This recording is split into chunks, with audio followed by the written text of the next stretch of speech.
السلام علیکم ناظرین، میں ہوں آپ کا میزبان جابر وقاص۔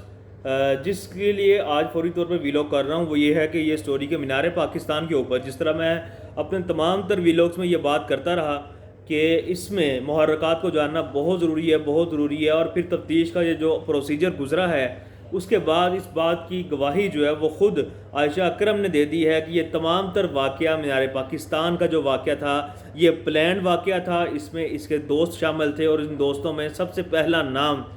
ریمبو کا آیا ہے، جس کو پولیس نے گرفتار کر لیا ہے۔ ریمبو پولیس کی حراست میں ہے، پولیس نے اس کو ہتھکڑیاں لگا دی ہیں اور اس کے بعد اس کے ساتھ اس کے تقریباً 7 لوگ جو ہیں وہ گرفتار ہوئے ہیں۔ ایک شخص ہے جو کہ اس سارے گینگ کو ہیڈ کر رہا تھا، جس کا نام بادشاہ ہے اور راولپنڈی میں موجود ہے۔ اس کے لیے گرفتاری کے لیے چھاپا مارا گیا لیکن وہ فرار ہو گیا۔ اس کے علاوہ 7 کے قریب لوگ ہیں جو کہ گرفتار ہوئے ہیں، حراست میں لیے گئے ہیں پولیس کی جانب سے۔ تھانہ لاری اڈا میں اس وقت ان کو منتقل کر دیا گیا ہے، وہاں پر یہ سب موجود ہیں۔ جب تک میں یہ ویلاگ کر رہا ہوں تو تب تک ان کو وہاں پر منتقل کر دیا گیا ہے،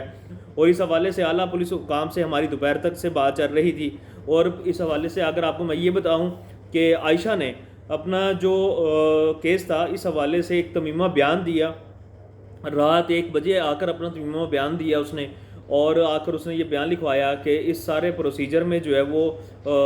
جو اس کے ساتھ ریمبو تھا اس کے گینگ کے 12 سے 13 لوگ ہیں جو کہ اس میں شامل ہیں، اور ان سب نے مل کر اس کا استعمال کیا، اور اس استعمال کی وجہ سے اس کو تقریباً 10 لاکھ روپیہ جو ہے وہ ان کو دینا پڑا، بلیک میل ہوئی۔ یہ تمام تر صورتحال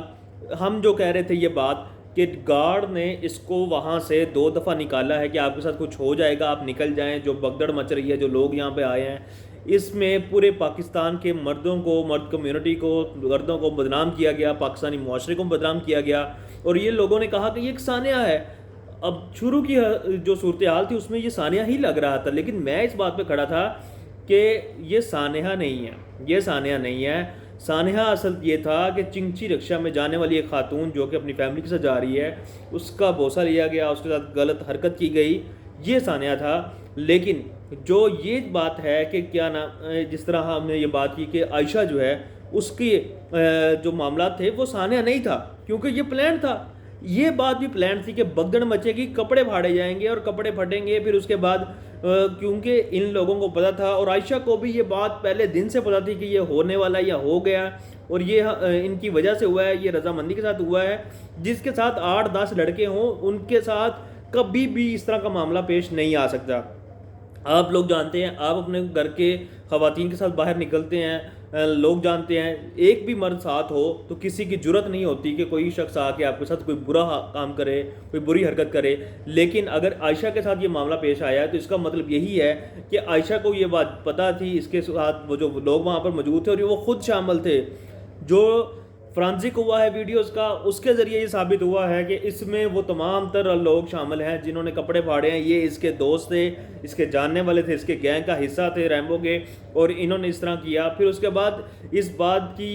گواہی جو ہے وہ ان کا یہ والا ایکٹ دیتا ہے کہ جب یہ لوگ اپنے گھر گئے، پولیس اسٹیشن پہلے گئے تو اس نے کہا میں نے ایف آئی آر نہیں کروانی، یہ گھر گئے ہیں، گھر جا کے کپڑے چینج ہوئے ہیں، یہ اپنے فلیٹ میں جہاں پہ رہتی ہیں وہاں گئے ہیں۔ پھر اس کے بعد آگے انہوں نے انسٹا پہ اپنی تصویر لگائی ہے،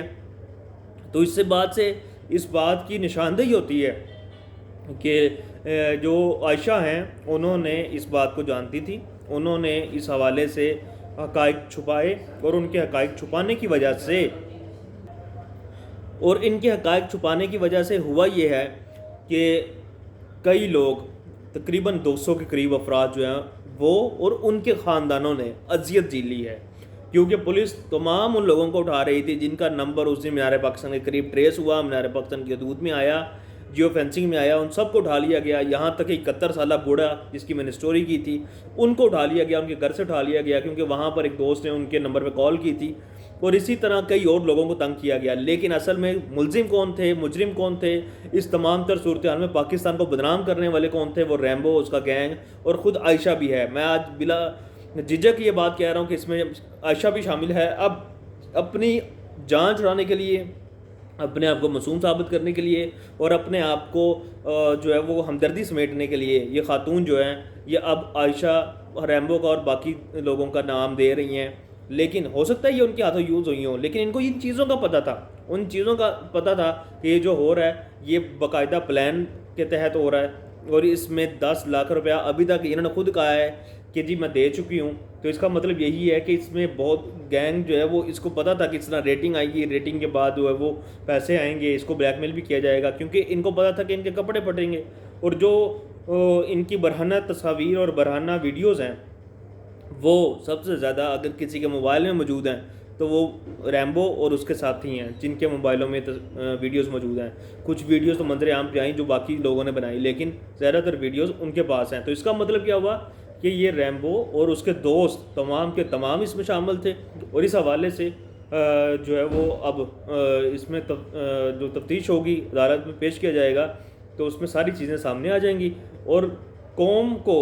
یہ بات دھیان میں رکھنی چاہیے کہ جب کوئی واقعہ ہوتا ہے تو کچھ صبر کا مظاہرہ کیا جائے، یہ دیکھا جائے کہ اس کے محرکات کیا تھے، اس کے پیچھے کیا تھے،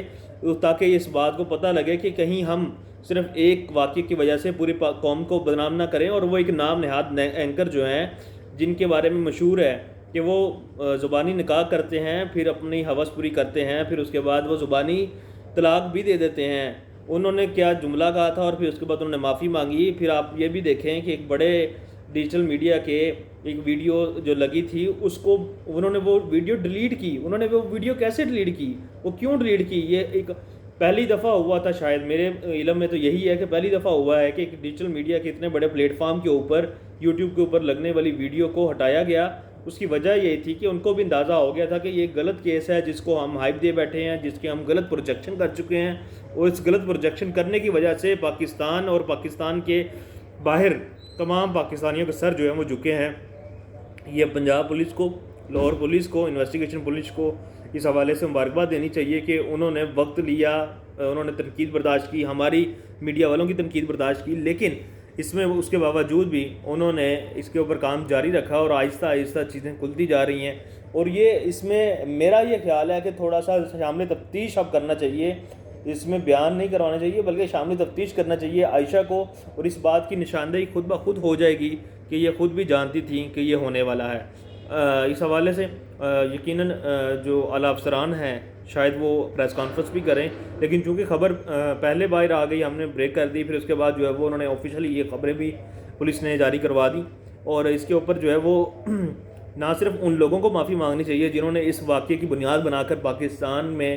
پتہ نہیں کس کس کو برا بلا کہا، پوری مرد کمیونٹی کو برا بلا کہا، اور کئی قسم کے جو ہے وہ اس میں چیزیں سامنے آئیں. لیکن میں بانگ دوہل پہلے بھی کہتا تھا، آج بھی کہتا ہوں کہ یہ سانحہ نہیں تھا، یہ ایک ایسا ٹیسٹ کیس تھا جس کو ٹیسٹ کرنا بہت ضروری تھا، جس کے محرکات سامنے لانا ضروری تھے. اور اب خود بخود وہ کہتے ہیں نا بلی تھیلے سے باہر آ گئی ہے، اور عائشہ کے جو ہے وہ آپ اپنے جال میں یہ تمام لوگ پھنس گئے ہیں. اس حوالے سے جو بھی اپڈیٹس ہوں گی وہ آپ کے ساتھ شیئر کرتے رہیں گے. اللہ نگہبان.